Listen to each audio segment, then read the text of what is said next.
Hey everybody, well with thanks to actioncameras.co.uk and Drift Innovation themselves, I've been sent the new camera, the Drift Stealth 2, before release to have a play with it and see what I think of it. Drift designed this camera using customer feedback because what people wanted was a camera that was very small but also very easy to use. And this does seem to fit both of those things. Now let's just do a quick unboxing and show you what comes in the box itself. Obviously the camera, we have a cable. This would normally be tied up, it's because I've been using it. The back plate, I'm going to show you that, and one of the mounts. You get the flat mount, a curved mount, these are self-adhesive, and you also get the goggle mount, so you can attach it to your goggles. You also get a quick start guide and some stickers, because Drift always give you some stickers. Like all the Drift cameras, it uses the same mounts and the same back plate, which basically screws into the back of it, and it has a ratchet system on it, so you can choose the elevation of the camera. Let me just get it in the right place. See? And you get it just the right place, and you can then hold it still, twist it up, and then you get a very solid lock. Equally, that if you're putting on your helmet, if you've got the up and down correct, you might not have the side-to-side pitch right. Well, this has a 300-degree rotating lens, which is 135 degrees of view, so you can correct for that tilt. Obviously, you have one of the mounts, so this is the curved self-adhesive mount. If this is on your helmet, you then just slide this straight in, clicks in very solidly, and you've got a really good support and mount there. And then to get it off, it's quick release like that, simple. As I say, it comes with the curved mount, the flat mount, and the goggle mount. I would suggest getting a bar mount because I found that was very useful, because not only could you fit it on bars, but you can also fit it onto other pieces of pipework and stuff. So as I say, it's very small, but just how small is it? Well, this is it compared to a Drift Ghost. Now the Drift Ghost isn't a particularly large camera, but as you can see, the Stealth 2 is considerably smaller. The funnier one for me is if you compare the Stealth 2 to the Stealth 1. Now the Stealth 1 was never particularly stealthy, but as you can see, this has now been brought way down in size. This is the rubber boot you used to have to use on the back. So it is slightly smaller, I suppose. But as you can see, yeah, it really is a very, very small camera. In fact, its dimensions are 80mm long, 42.6 wide, 27.4 deep, and it weighs only 94 grams. Now, as I said before, it's got 135 degrees field of view. The lens, which does have a replaceable lens cap, as you can see the 4 screws here, rotates, as I said, 300 degrees, so it can go almost all the way around, but not all the way. But that is a brilliant feature. It's one of the best features of this camera because it really does mean you can get the camera where you want it, even if the camera's at a pretty awkward angle. The built-in noise reducing microphone is 3 audio settings, high, medium and low, and I found that medium to low seems to be better to remove a bit of wind noise, but that may have been dependent on the wind at the time, but you can have a play with it. So it is indeed very, very small, but it is also very easy to use. So I've used it for a couple of weeks. Just show you, turn it on. And on the screen instantly you've got all the information that you need. You've got what frames you're recording at, what your video quality's at, how many files you've recorded, then you've got the exposure level, battery and memory. So all the key information that you might need is there straight away. Like the other Drifts, it has different modes as well. I'll just quickly run you through the video. What it can do is 1080p up to 30 FPS, 960 up to 30 FPS, 720 up to 60 FPS, and WVGA up to 120 FPS.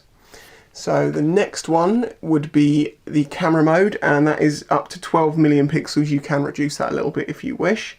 The next one is photo burst and time lapse, but I'm not going to go into those. The next thing you get to is the settings menu, and it's very simple to navigate. You use this one to go down the menu and this one to select or deselect, whatever you're looking at. But it really is very, very simple, and when you've got it set up correctly, you put it on your helmet, turn it on, press record, and you're done. There is nothing more to it. It's also worth noting that you can download the free Drift Innovations app, which allows you to connect to this camera using the built-in Wi-Fi, using a phone or a tablet, Android and Apple, both available, so you can live view the camera itself, so you can get the picture lined up if you're worried about the alignment of the frame, and equally you can control it from that app too. Now I'll just turn this off, and I'm going to take the back off, and I'm going to show you the back.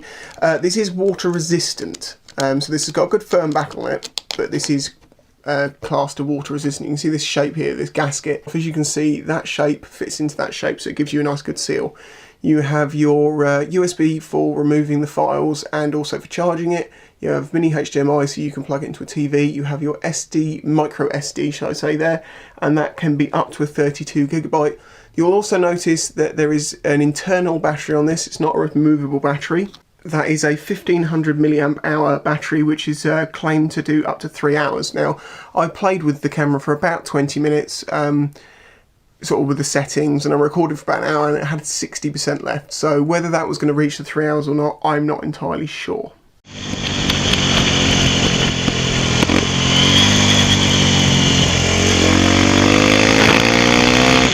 Obviously, one of the wonderful things about action cameras is that they have so many uses. Now, I'm known for using them for vlogging. I will mention that this isn't ideal because it doesn't have the plug-in microphone to have in-helmet audio.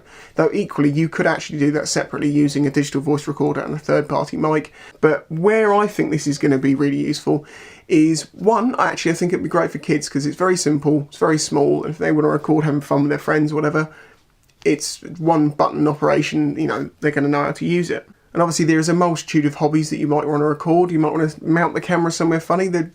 It really can be very entertaining, like mounting them onto different things you'd never really think of. But one of the main things I think this camera would be great for, particularly because it has got a DVR mode, is to have on your helmet of your motorcycle or in your car for insurance purposes, because that DVR mode means that when you press the record button, it's going to record the entire memory card full and then it will start replacing the older stuff first.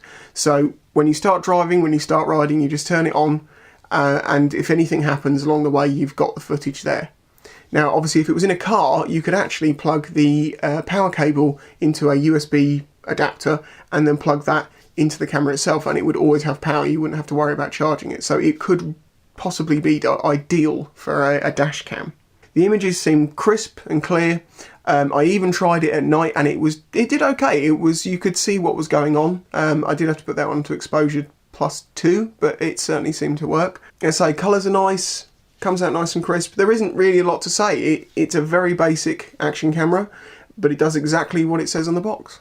Now, I must mention at this point, my 10% off code for actioncameras.co.uk isn't eligible on this camera on release. It may be in the future, I don't know.